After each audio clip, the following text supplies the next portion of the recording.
and welcome everybody into episode 2 of Gamecock Central Live Fowl Balls. As always, I am joined by my co-host, the icon from Irmo, Mr. Collyn Taylor. Collyn, how are you doing, dog? I am from Valentine, thank you very much. Officially Valentine. The Evan Stoney and I are from the same area. Go what is that? Go Foxes. Go Foxes. The saddest thing on the planet happened to me this weekend. I'm sitting in a coffee shop in Athens, Georgia. And let me read the text message that I got. I got to scroll. I text a lot of people. No big deal. Oh, yeah. Not a big deal. Big J Journal. You know. So this was yesterday. It was from so there are 3 of my really close friends from high school. We're in a group text together. Yeah. I just get in a text at 11:02 a.m. with the text, "It's happening, ... And I get sent a link to a Google form. And it is interest in my 10-year high school reunion. Oh, no. So, yes. Yeah. Class of 2013 reunion interest form. Lovely. Was the text message that I was sent. To which I respond, "Holy blank, we're old." Yep. So that is how my friends were talking about the high school. Kevin, Lamar, and Alexis, if you're watching this, love y'all to death. I keep up with one of my other best friends from high school who's in a different friend circle, who's getting married, oddly enough, to my wife's best friend. So Ryan and Lauren, you get a shout out here as well. No. And I keep track of my wife, who I met in high school and we grew up in the same area. So here's again, I promise we're going to talk baseball. We're going to talk baseball. I don't consider us high school sweethearts. Really? For that. We met in high school, but I was like, it was April of my senior year that we started dating. So it's like, and then we graduated in early June. So do I consider a 2-month? Now she's 2 grade levels younger than me. She's about a year and a half younger, 2 grade levels. Oh, kicking the coverage. Yeah. Oh, trust me. Yeah. But like, do I consider, like, of course, because she was dating me the end of her sophomore year, her junior year, and her senior year. Of course, she would consider us high school sweethearts. Yeah. Because that was more of high school, but I was in college. I was only in high school for 2 months while we were dating.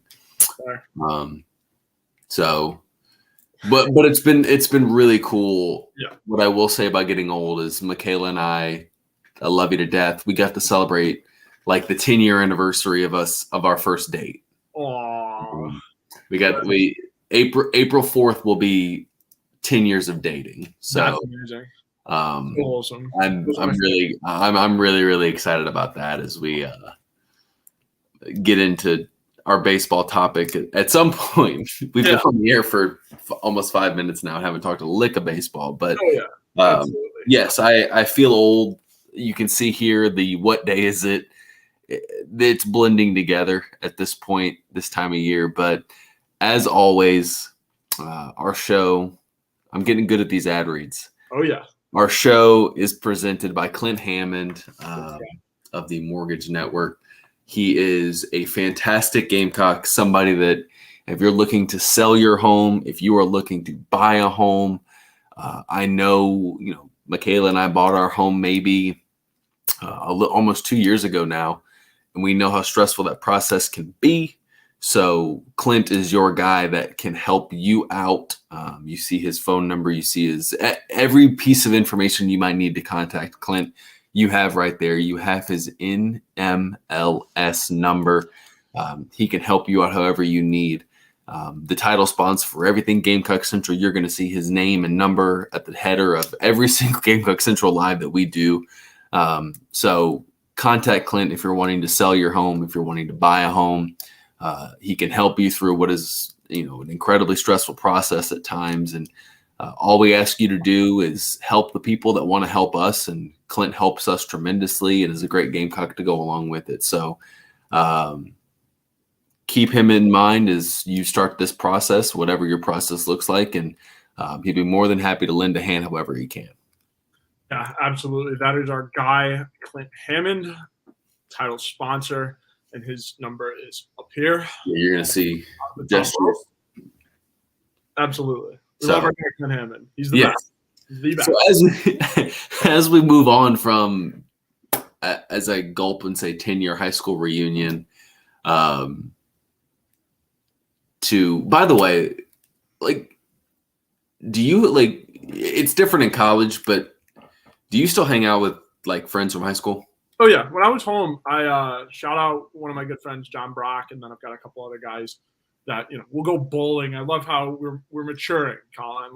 Whenever I go back home, at first freshman year, it was kind of you go home and then you're sitting in somebody's basement before you're 21 and just, running up the 30 racks and whatever. And now, then once everyone's 21, you go to the bar. But now that we're getting older, we're going bowling and we're doing fun stuff that, you adults do whenever you see people from back home. So personally, I love it. I love, getting my butt whooped in bowling by all my high school friends. But yeah, when I was home for spring break, I got to see a couple of guys, and it was lovely, just catching up and all that stuff. And I have a lot of friends back home where, you can pick up where you left off. And we do an annual trip. So the way the way my friend group works is one person's birthday is December 21st, another person's birthday is December 23rd. So usually the weekend before kind of works perfect to where it's kind of right after signing day or right before. There's no more drama. You can do that, enjoy that, and then get back in time to do all your Christmas festivities with your family. And so we went to Charleston this year, right around the time Dowell Loggins decided to surface up. So it was really funny dealing with that. And Chris Clark did a fantastic job reporting on all of that stuff. Yeah. But it was really funny dealing with that, trying to have some fun in Charleston and do all that. So that was hilarious. And then I'm driving back on Sunday. It was a Friday, Saturday, Sunday trip. And I get a call from Chris Clark that's like, yo, I think it's going to happen soon. This is the guy. Let's be ready with whatever we need. And I'm like, all right, let's do it. Sunday morning after a guy's trip, essentially Friday, Saturday. So you could figure out my mental state at 10 a.m. In this process. But then I go, there's a men's basketball game that night, and I'm talking to one of the staff members before the game. And he's like, I tell him the story because he's asking how I'm doing. You run into him in the tunnel before the game or whatever. And I was like, yeah, how you doing? And I told him the story, and he goes, so you've had a pretty eventful weekend, huh? And I'm like, yeah. Trust me.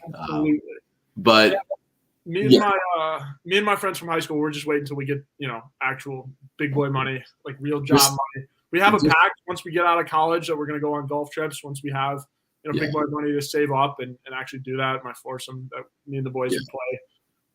But yeah, I can't wait for that because Pinehurst is the first one on the list. If we can afford that. Shout out my guy Collyn Quinn. But yeah, no. So I'm just waiting for the first big boy check. Yeah. We'll see. So let's dive in. We've talked enough about the BS that goes into it. Let's talk positive Gamecock baseball. Oh yeah, a lot of positive this weekend, Collyn. South Carolina. Allow me to put it in perspective, and then we'll dive into the minutia of it. Yeah. South Carolina is coming off its first sweep of Georgia since 2013. We talk about how old I am. That was my senior year of high school. Was South Carolina's last sweep at Georgia, or sweep of Georgia, period. The last sweep of Georgia in Athens was in 2010, the same year South Carolina. We all know how that season ended. The last time they won back-to-back series wins at Georgia. So they won the series at Georgia in 21.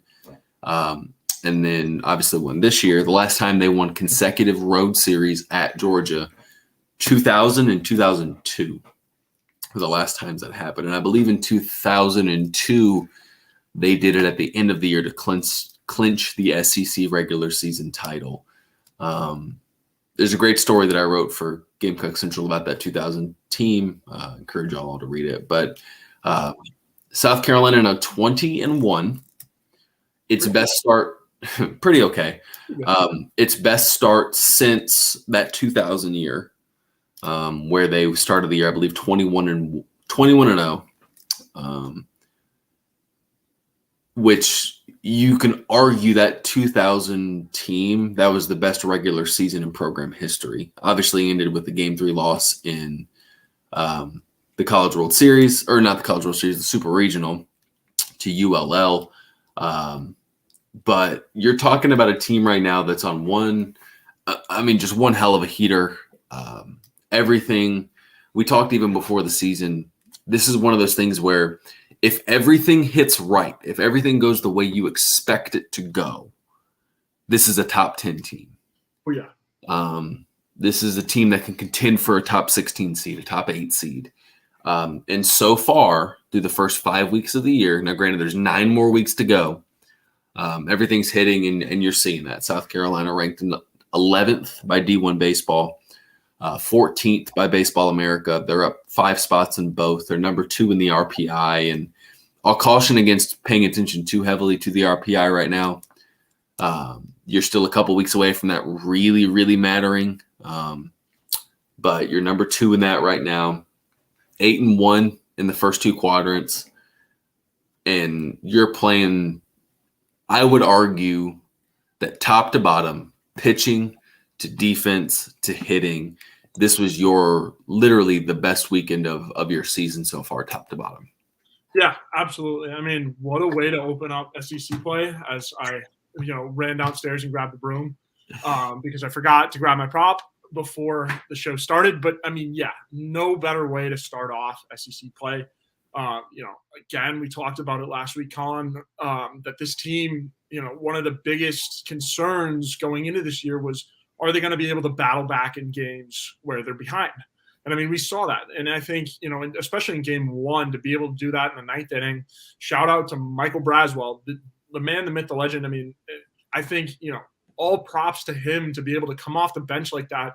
Cold hasn't seen, the field really, I don't know if at all, or a little bit, in the non-conference, be able to come off like that in such a big spot and do what he did, the 2-run double, to take the game. I think, that answers all the questions, about the offense, coming from behind. I think, this offense is really, really, really, really, really good, and you can't really understate that. And I think as a whole, we saw the bullpen step up where Will Sanders, wasn't necessarily bringing his best stuff, and we'll get into that, I know. But I was really impressed. And the first game more in particular than anything, just because it was a tighter game, they did battle back. Personally, Collyn, I remember texting you that, they kind of choked it away a little bit. And was I horrendously wrong. They were able to battle back. And now I'm not afraid to count this team out of any game. Like I refuse to count this team out of any game unless they're getting 10-run ruled by somebody, which I, sure as hell don't foresee anytime soon. But I mean, I was really impressed with how, well they did situationally. They did well. They weren't always swinging for the fences in the first game, and let alone even the second game and third. They just, they were able to situationally hit, and that was one of the bigger concerns we had going into this SEC, schedule. And something we talked about last week was, with all the home runs, are they doing well enough situationally? And I think this weekend was a perfect sign of both. I think you got the best of both worlds, and, hashtag Gamecock home run tracker. The Gamecocks are leading the country with 56 home runs. They're 5 up on Florida, and also a game up on Florida as well. And then they're 10 up on Old Dominion. Shout out Michael Sauls, who is covering them. Salzy, yeah, our guy. But yeah, I mean, the hitting just doesn't stop. And we talked in length about it last week on where it's coming from. It's coming from Monty. It's coming from the hitting coach.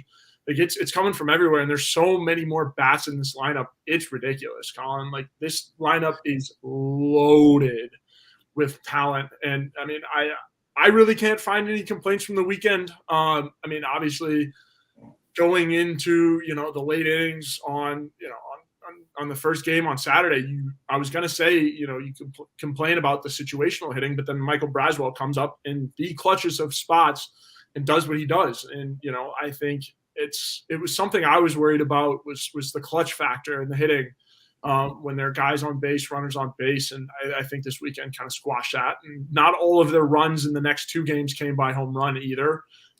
Although they still got their fair share, not everything came from home runs. So I think that was a big thing and a big building point too, is like, they can spray it wherever they want, when they want to. And those big numbers prove that. I think if you're this offense, you want to just keep using this momentum. You got a tough test in Missouri, which we'll get to later. But, I mean, you got to keep using the momentum. Your bats are arguably the hottest bats in the country right now, let alone the SEC. So you got to ride the momentum. Yeah, and it's not fair to expect. I mean, I think in game 2 of the series, like all 9 dudes had hits. I think in game 3, 8 of the 9 drove in at least one run. Do I think that's sustainable over the rest of these 27 games? Probably not.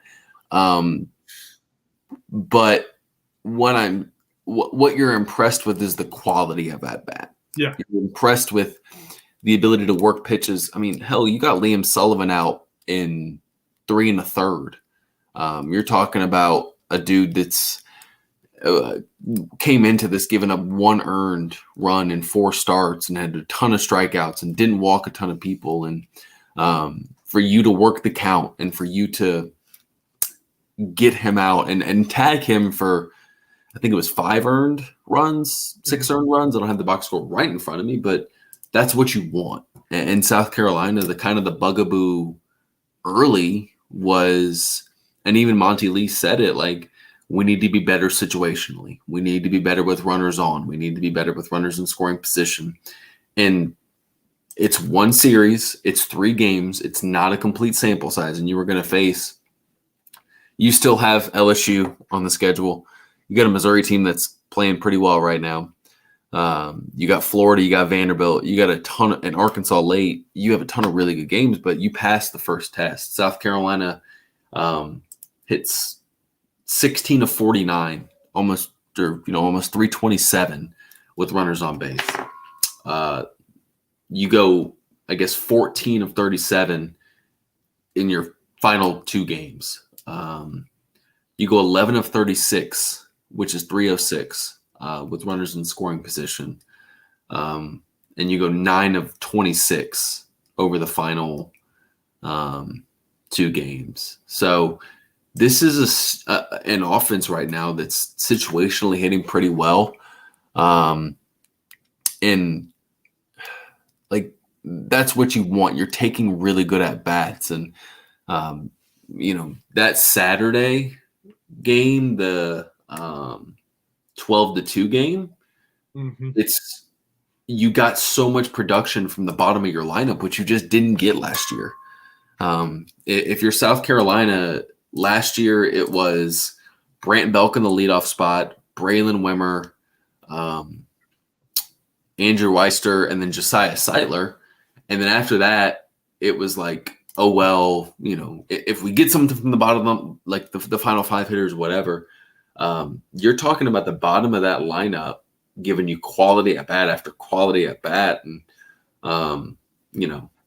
McGillis and Wimmer had 5 RBI.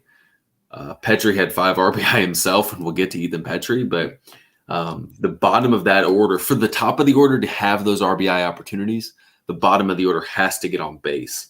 And you're talking about your 6, 7, 8 hitters going 3, 4, 8 with 4 runs scored, 2 walks, and 3 Ks, and 2 sacrifice bunts. Like, that's really good. And then you pair that with the top of the order on Sunday going, I think, 5 for 9, scoring, I think, 8 runs or something crazy, driving in 5 on their own. So it's an offense right now where I don't know if you can expect every single guy to hit at the same time, but it's an offense right now that's really tough to pitch to. And guys are going to grind out at bats, and you're seeing that. I mean, the strikeout numbers were a little high, but you walked, I can't tell you how many times. And in reality, with this pitching staff and what you're working with on the mound, you just need a middle-of-the-road offense. And right now, they're not a middle-of-the-road offense. And that spells good things for South Carolina. South Carolina, if it plays like that for 30 games, is going to be really good. And that was an Omaha caliber style of play. I'm not saying that's an Omaha caliber team right now, but because they still have a ton to figure out. But the way they pitched and the way they hit and they played solid enough defense, that's a team that can beat anybody on a given day. And there's tougher opponents still left to come. I'm not saying that Georgia's the be-all, end-all, but I was really, really impressed with what I saw from South Carolina. Yeah, likewise, Collyn. Likewise. So we kind of got through our signs of concern here. You want to go to the awards? We still need a leadoff hitter. That's one thing that I'll say. Yeah, that's true. Like Will McGillis did really well for you in that role he was 1 for 5 on Saturday in that game too with the double and 2 RBI, which was good. Had those 2 leadoff home runs, one of which was wind aided. That leadoff home run got up in a jet stream and got gone, but he gives you a quality at bat. He's an older dude that gives you a quality at bat. And do I know if he's going to be there the entire season? I don't know. He seems he's been a career bottom of the order hitter more during his career at Southern Miss. So I don't know if he's staying in that leadoff spot, but he gives you 2 home runs. He gives you 2 RBI from the leadoff spot, and we'll see how that goes. But cut down on the strikeouts. Now you were facing, most of those came from Jaden Wood, or I think Jaden Woods was his name. But most of it came from him. 11 of those strikeouts were Jaden Woods strikeouts, and you'd like to not strike out looking as much as they did at times. But what I will say is Monty even said it, teams that walk a lot and see a ton of pitches sometimes strike out a lot. So it's something to monitor moving forward. And I think we'll see over the course of the next few weeks if that's a problem that needs correcting as you get into the true thick of SEC play and that what is an absolute gauntlet of a gauntlet in April for South Carolina. Yeah, I agree. I love the point about the leadoff hitter. It's fluctuated. I think it will continue to fluctuate. It's kind of like the closer, but obviously the closer, we have a question about that. We'll get to that in our Q&A section. But the closer, they kind of found an answer pretty early. They're still rotating one. It's down to 1 or 2 guys between Jers and Veach. But I think the leadoff hitter it's going to take some time just to kind of hammer it out. And I think there are 2 guys that are really comfortable there.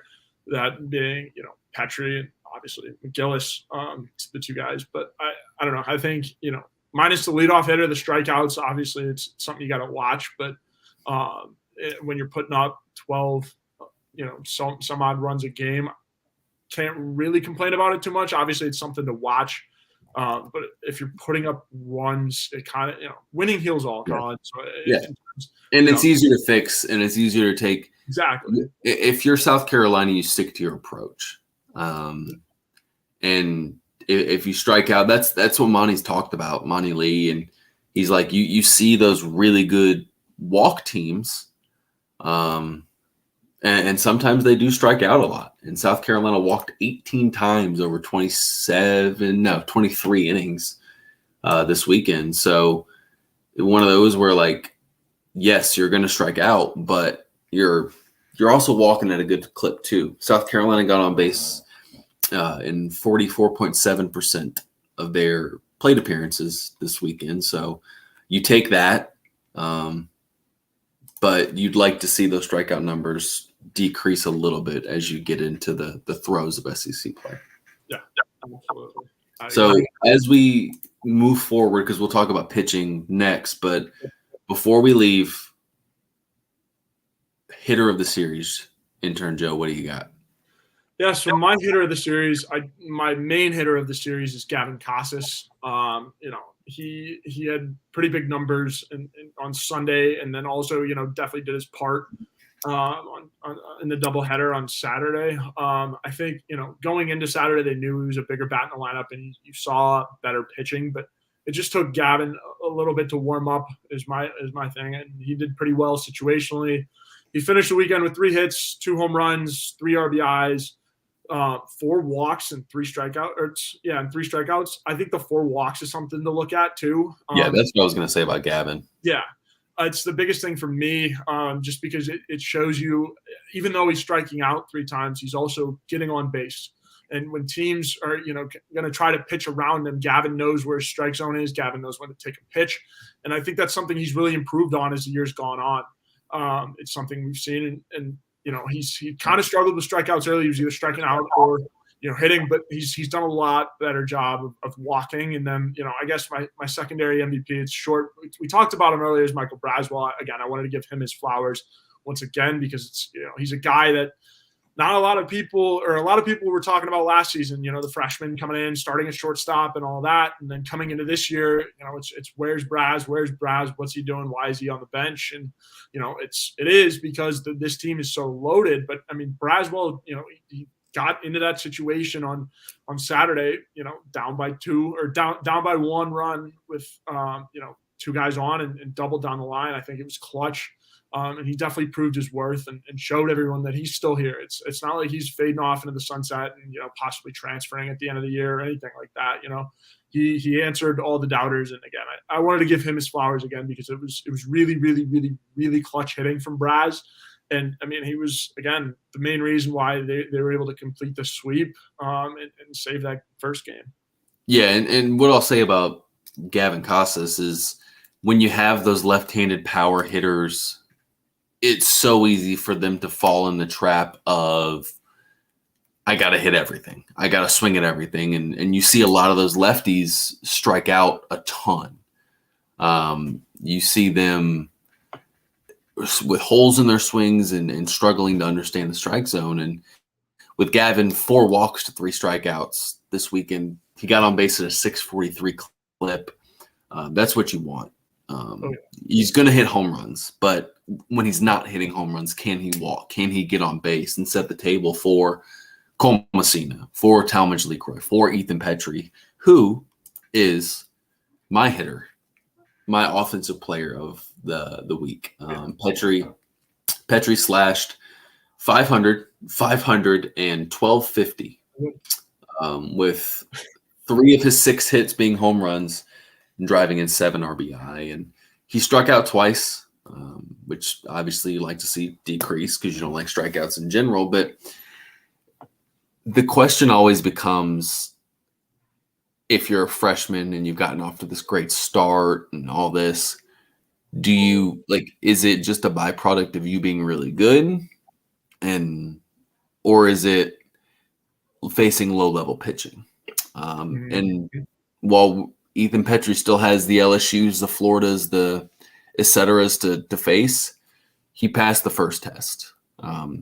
And I thought he looked really good for more of it than not. Couple 2-strike hits, which was impressive. And I think if you're Ethan Petrie, you have to feel really good about who you are and what you are at the plate right now. Still needs to get better defensively. He's working on becoming a right fielder, which he didn't play a ton of in high school or travel ball. Was played shortstop for his high school team, was primarily a third baseman.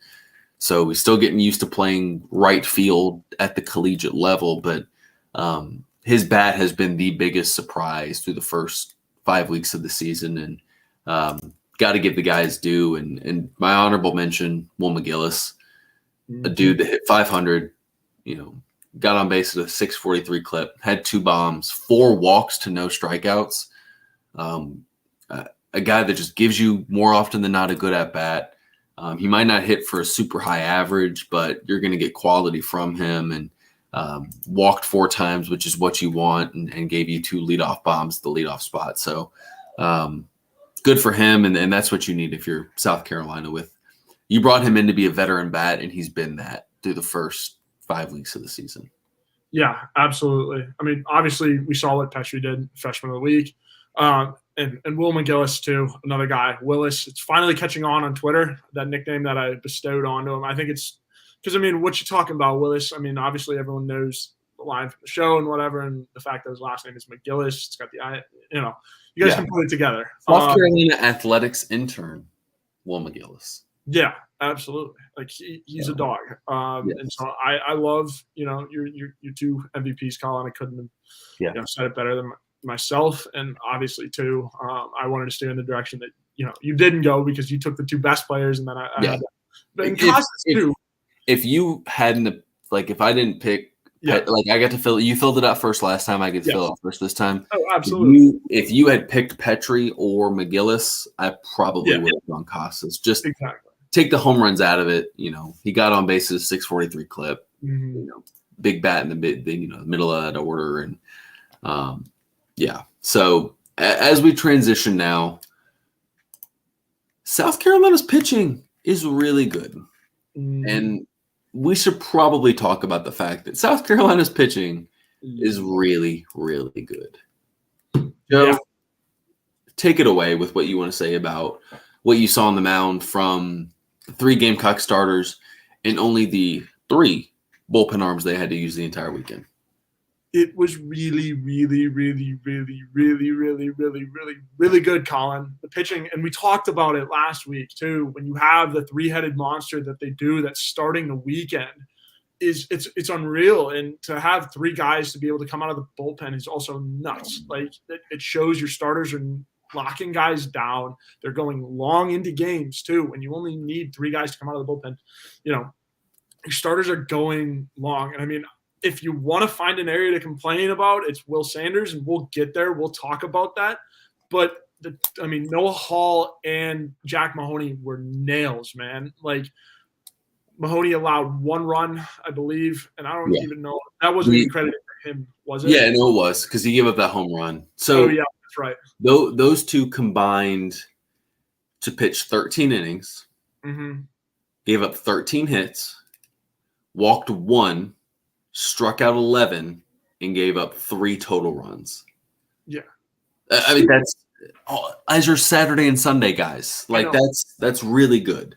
Will Sanders is the part that can get shaky, but you're talking about a starting rotation that you can hold up to anybody in the league at this point, given how good it is and the potential of it. So, and I don't want to get out of here because we'll talk more about Mahoney because we have pictures of the week that we have to get to as well.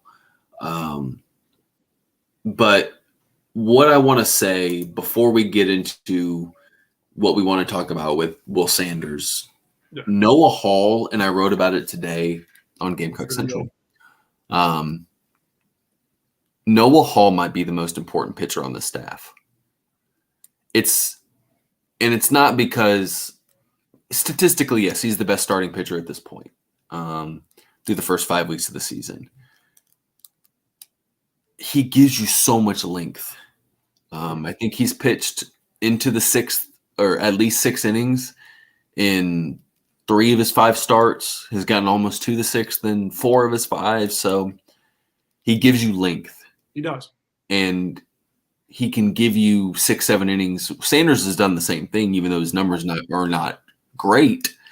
But Noah Hall, especially on a Saturday where you can save your bullpen, you don't need your bullpen pitching 4 innings on a Saturday before a Sunday game that's more than likely either – Sundays are always huge because you're either trying to win a series or you're either going for a sweep / trying to not get swept. So you like saving your bullpen for that.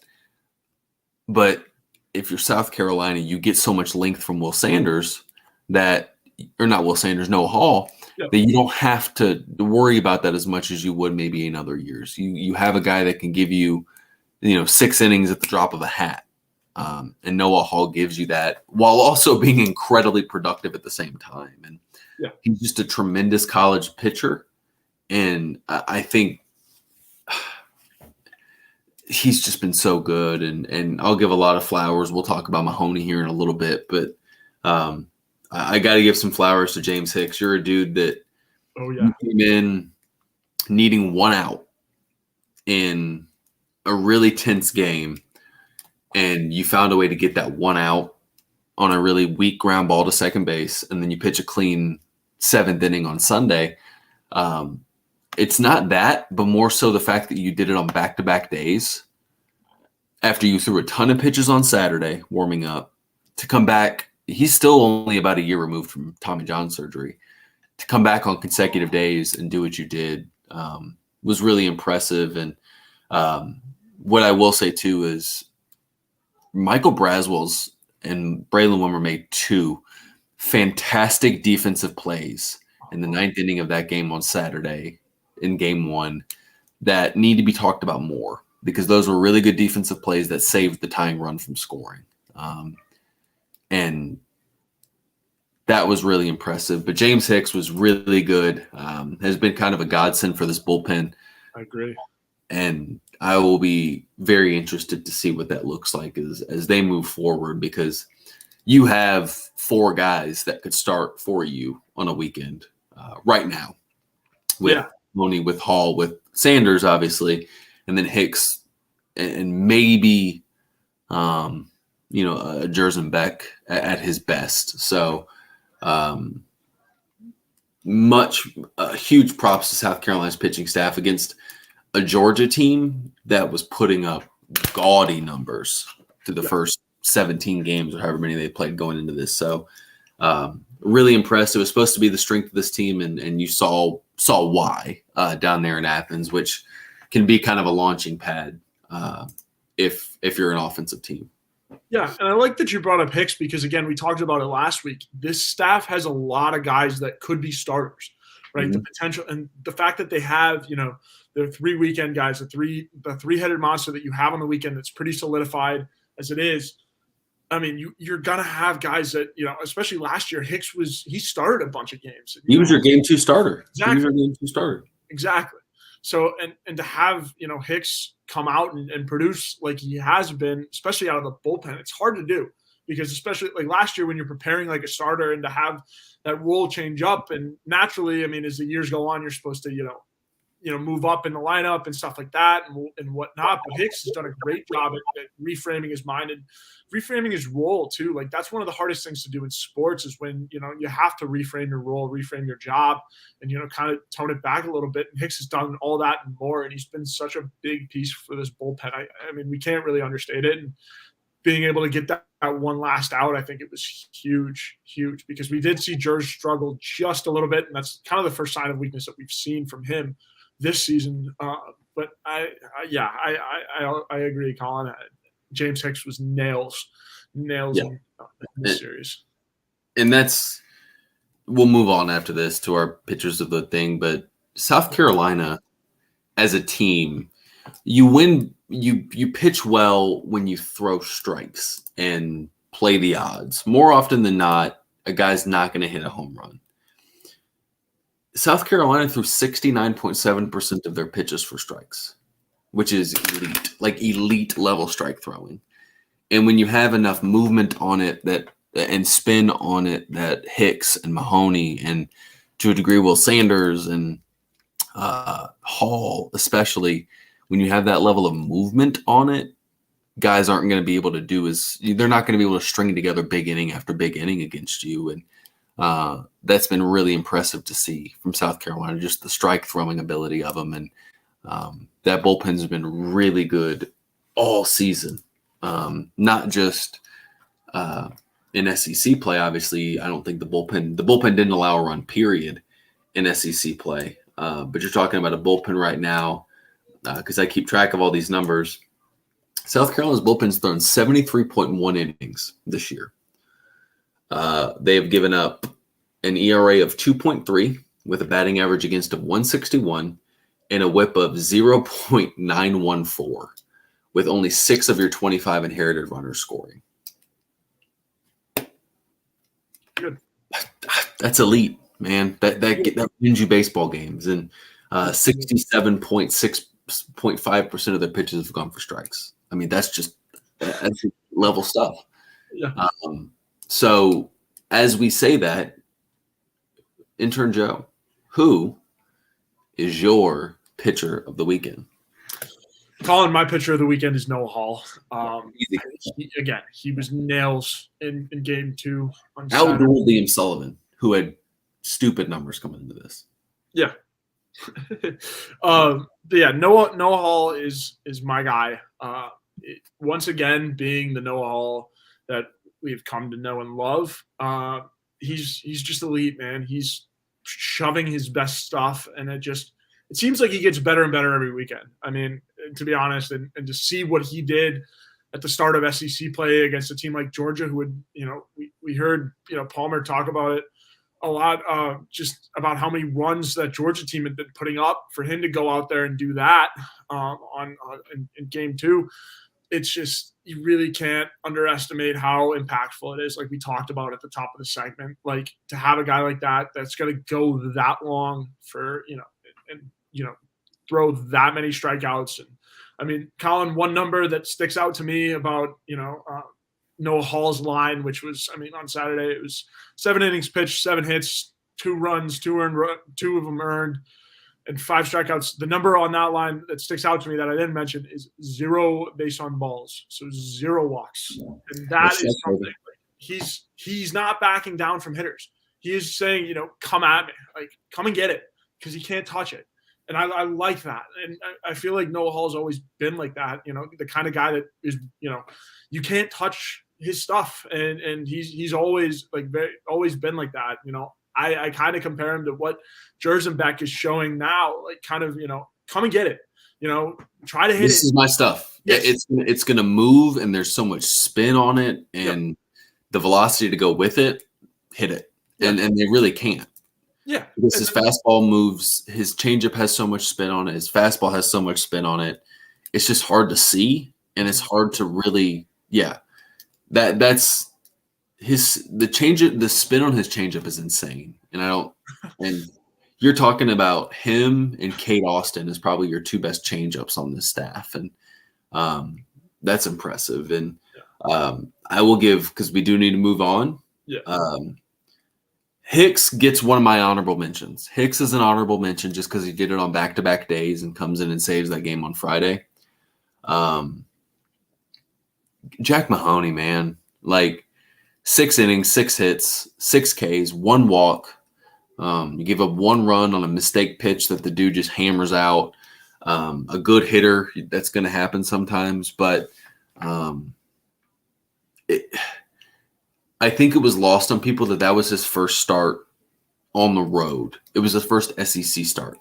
Yep. And so for him to go out there and do that against a lineup that had been putting up some really good numbers, comparable numbers to what South Carolina had been doing, says a lot. And I think it was really good for him. And South Carolina's pitching staff was really good at pitching out of jams. I keep track of all these numbers in a spreadsheet, and which is ridiculous. If you're wondering, unbelievable. Georgia was 5 for 33 with runners on base this weekend. 3 of 20 with runners in scoring position, and hit just 5 of 27 with 2 outs. Absolutely, that's impressive. And Mahoney was a big piece of that. There was a stretch it was over 2 innings. I forget if it was the 4th to 5th or 3rd to 4th or whatever it was, but where he struck out, I think 5 of 6 batters and was just amped up the entire way. And good for him. And he needed that just for his confidence to continue to grow. And that was impressive to watch, which good for Jack. He's great kid, great family, and deserves everything good that's coming to him. Yeah, absolutely. I was also very impressed with Jack and being able to do that on the road in his first, SEC start. He continued his momentum that he's had, been building and building and building. And also, yeah, I mean, he's the guy that you want on Sunday. I think he's proved that. He has that kind of Sunday mentality where he, kind of like Noah Hall, like, come and get it. Like, it's right here. Try to touch it. You're not. I think, Jack plays with a lot more fire, a lot more energy. To close out a series with him on the bump, I think it's pivotal. Because you need a guy like that that's fiery and, just willing your team over the line. Even though, say the bats aren't necessarily in it, but Mahoney's shoving, he's into it. I think mentally having Jack, it goes far. And like Noah Hall doesn't show a whole lot of emotion, and I think that's perfect for Saturday. Yeah, but he's he's popped off a couple times. Yeah, he's popped off a couple times. Absolutely. I would disagree with you a little bit and say that this is a really emotional pitching staff. You see it a little bit with Sanders. You see it a little bit with Mahoney, but really the only guy that's like heart rate nothing is James Hicks, and that's pretty funny to me. So, that's. Nails for Mahoney, and I know we got to get to the next thing because we do got to get out of here in close to an hour. So I hear it's tax season. It is tax season, Collyn. Absolutely. So our secondary sponsor tonight is Liberty Tax. Tax ID is an uncertain feeling you get right before doing your taxes, Collyn, but you don't have to go through it alone. The tax team at Liberty Tax in Irmo, Lexington, and Columbia will walk you through the process, clear up any confusion, and guarantee you'll get the biggest possible refund or your money back. It's tax time. If you're in a hurry for your refund, call the tax team at Liberty Tax. Fast, accurate, and guaranteed. On the other hand, if you think you might be owing Uncle Sam, talk to the team at Liberty Tax to make sure you're not paying more than you should owe. They'll find every possible deduction for you. Locally owned and operated, staffed by tax professionals from your neighborhood. Open 9 to 9 on weekdays, 9 to 5 on Saturdays with multiple service options. You can start through the Liberty Tax mobile app or through the desktop portal, make an appointment, or just walk in. Give a call to upload your tax documents, and when you come in, your return will be ready to review and sign. Their number is 803-462-5576. Once again, their number is 803-462-5576. Give them a call for all of your tax needs, as it is indeed tax season. As we transition, we'll keep this segment quick, but I did want to touch on it. We talked about Will Sanders. I think his issue was pretty known right now. Mm-hmm. Fastball needs to get a little bit better, needs to be not barreled up as much as it is, showing swing and miss stuff outside of the fastball, but needs to get that fastball in a spot where it's being a little bit more consistent. Would you shake up the rotation going into this Missouri series? No, I wouldn't, Collyn, just because of, my pitcher of the weekend, Noah Hall. I think Noah's impact, like we talked about kind of at the top of the show, him being able to go as long as he does and, have as many strikeouts as he does, he kind of just buries a team, right? And by the time you get to the bullpen, their hopes are pretty much dashed, right? And they've been swinging and missing all game. They've been striking out. It's just, I think what he does for your bullpen and like saves guys for in case Mahoney, something happens with Mahoney on Sunday. Or with Sanders on Friday, you get that day of rest in between. Exactly. That's what I was going to get to. Like, right, if Sanders has a bad outing and you have to use some guys from the bullpen on Saturday, you can pretty much rest them all with how good Hall has been. And then in case of emergency on Sunday, if Mahoney doesn't do well. But, I mean, I think you keep the rotation as it is. You trust your guy, Will Sanders. Sanders has shown that he has the stuff. It's just not hitting for him. His fastball needs to be tuned up, like you said. It's just, I think it's a little tweak with Sanders. And the way it is right now, and I talked about with Mahoney being as emotional as he is, you got to leave him on Sunday and Hall on Saturday. Again, opens up your bullpen, leaves, lets guys get some rest. But no, I don't think you shake it up. I think, and also too, I think it does a lot for Will, to trust him, leave him in that Friday spot. If you shake it up, it can mess with some guys' juju, and you don't want to mess with that. Not at all. So I think by trusting Will, he'll eventually get it back on track. And, by eliminating any of the rumors too, by leaving the rotation as it is, Will's going to get his stuff together. He's an elite level pitcher. He's just, it's just going to take a little bit of time. He's in a funk. It happens. Yeah. And I agree I wholeheartedly agree. I would keep it the same as well. In part because Noah Hall gives you such good length on Saturday to kind of rest that bullpen. But at some point, we forget Will Sanders didn't throw in the fall and had, a month to ramp up to the season. I think we haven't seen the best of Will Sanders because he's still getting to the best of himself. And at some point, he's going to have an outing where he looks like the projected first-round talent that he is. He has first-round talent. At some point, he's going to look like that. And when he does, this rotation gets even scarier in terms of what it looks like and just needs to be more efficient. The scary part is he's doing this, and he still gave you 7 innings of 4-run baseball. He put you in a position to win. And still pretty good. I agree with Mark Kingston that we evaluate Will Sanders on such a high pedestal that you need that sometimes it's hard to live up to if he's not going out there and giving up 1 run over 8 innings and striking out 12 every Friday. So I think patience is the key for Will, and the way the rotation is set up right now, guys are in their zone, guys are in their routine. You're going to have chances to move guys up, back, down, around with so many Thursday, Friday, Saturday series that you have that starting in 2 weeks at Mississippi State, that there is some flexibility there with moving guys around. So, no, I would not tweak the rotation just yet. I would keep it as is and keep guys on their schedule and move forward. And now to the final, we'll keep it short here. Center field is really the lone position right now that's kind of in flux. As you sit here, 21 games into a 56-game schedule, where are you with this center field competition, and who would you start to play a little bit more? Yeah, so it's a really good question, and I think, it's definitely a lingering issue for this team. They can't seem to find a center fielder that can hit. And, our guy, Evan Stone, friend of the program, go Foxes.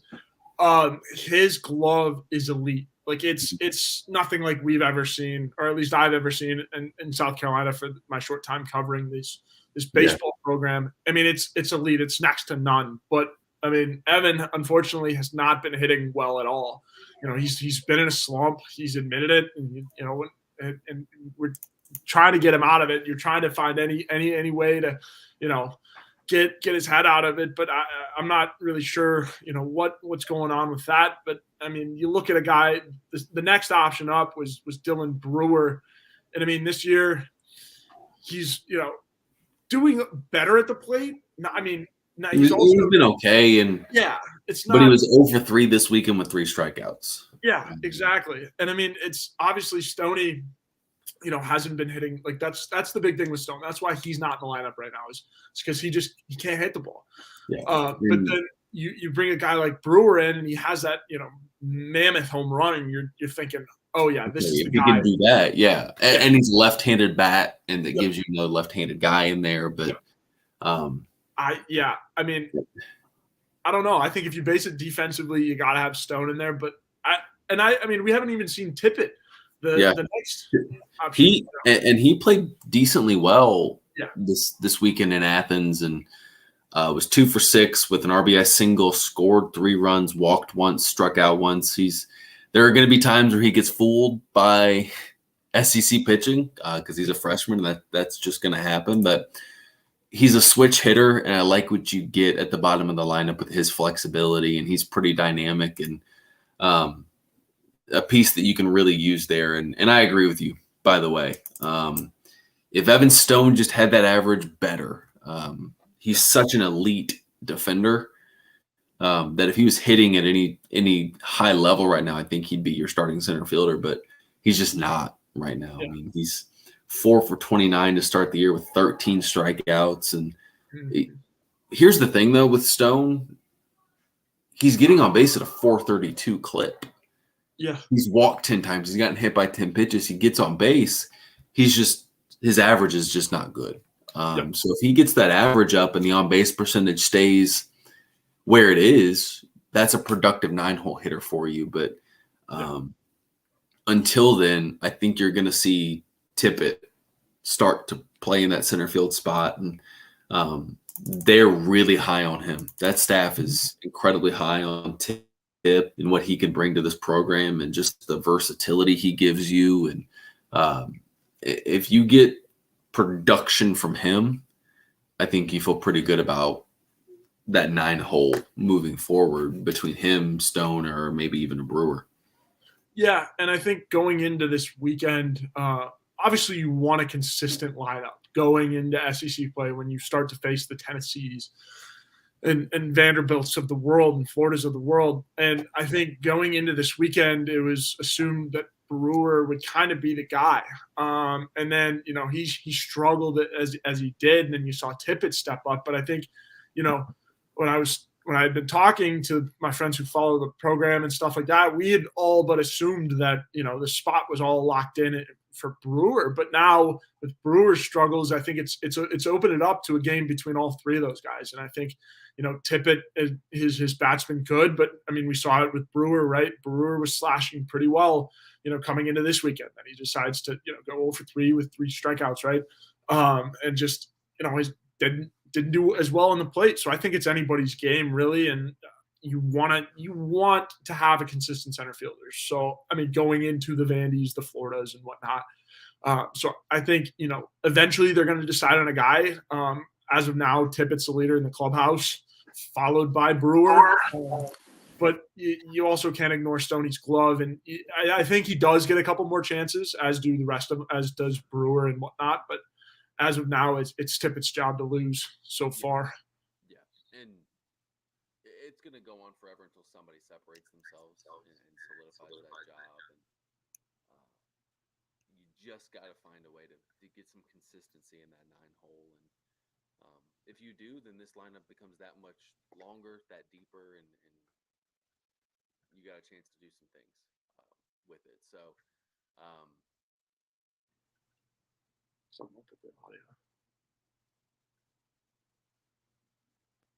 Can you hear me now? Yeah, there it is. Yeah, there it is. I don't know what happened, but here we are. What I was saying was you just need more consistency from that 9-hole spot, and if you can do that, then you're working with, or you're cooking with gas. But until then, it's kind of trial and error as you move forward, and we'll see what that looks like. But Joe, we've run long. Do you just want to hop into questions? Yeah. And save the resetting of expectations for another week as we see what the South Carolina team is? Yeah, I like it. And I mean, I think we'll get a really good idea with Mizzou, because Mizzou's the first real ranked team. Yeah, exactly. And Mizzou, I mean, just the little piece about Mizzou is like, they're good. They're not great. They're a little bit better than Georgia in my eyes. They have a little bit more consistent pitching, but they've also lost three games that you kind of scratch your head at. So, I mean, by far, they're definitely a beatable team. And if this team plays like they have been playing all year, it should be, knock on wood, should be another successful weekend. I don't want to bring my broom back into the equation yet, because you would like to hope you win an SEC series at home against a team that statistically is, or at least ranked below you at this point in time. Yep. Yeah. But it's going to be tough. What I will say is I think it is going to be really, really tough. Yeah, absolutely. Yeah. But anyways, Q&A time, the best. So if you guys have any questions, hit us with those now, as we will start with RL's question. In SEC play, does the opposing team have the option of continuing after the 10-run rule, or is it only out of conference? I don't think so. I think you have to – if it's a 10-run after 7, it's over. Like, I don't think there's any chance of, like, both coaches agreeing. I don't think either coach is going to agree to burn pitching in a 10-run blowout. So, no. And I do think in non-con – coaches have to agree to it before the game, before you do anything. Yeah, I like it. Little rule update. Collyn, would you say Veach is our closer? Are we going to count on him to close out some big games this year? I feel like we're lacking that Blackwell/Price type. I wish I could give you an answer, because I I'm in the same boat. From a leadoff perspective, offensively, I don't think South Carolina has a guy, and there's not really a true closer yet. Veach has been that to a degree, and they trust him to do that, but I think it's going to be, for the most part, closer by committee. Like, you could have brought in somebody in the ninth that throws 100 miles an hour. Not really, but like, you know what I'm trying to say. But you brought in Hicks because he's a ground ball pitcher and can get out of an inning quickly. And he did in 2 pitches. So I think it's by committee and who feels good that day, who doesn't. I think they have 3 or 4 guys they feel can do it. Kate Austin can pitch a clean inning. And, you know, you're talking about a Hicks who, if he hasn't thrown, can pitch, close a game for you. Veach can potentially close a game for you. Jerzenbeck could potentially close a game for you.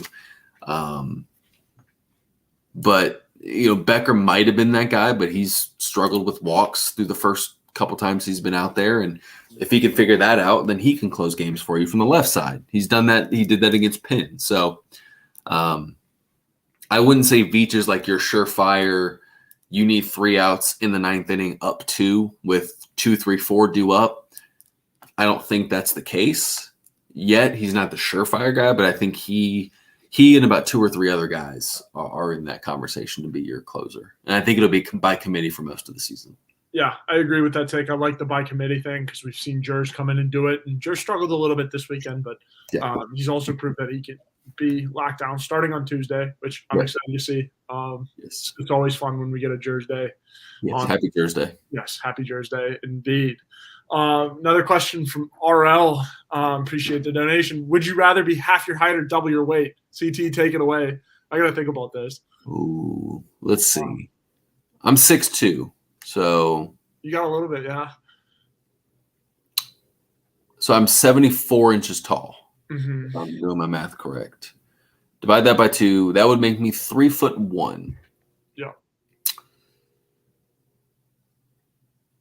I would say, oof. Now here's the thing. Do I stay my same weight if I shrink down? Yeah, that's true. Because then that's a different game. Yeah, that levels the scales out a little bit. See, I would say double my weight. Yeah.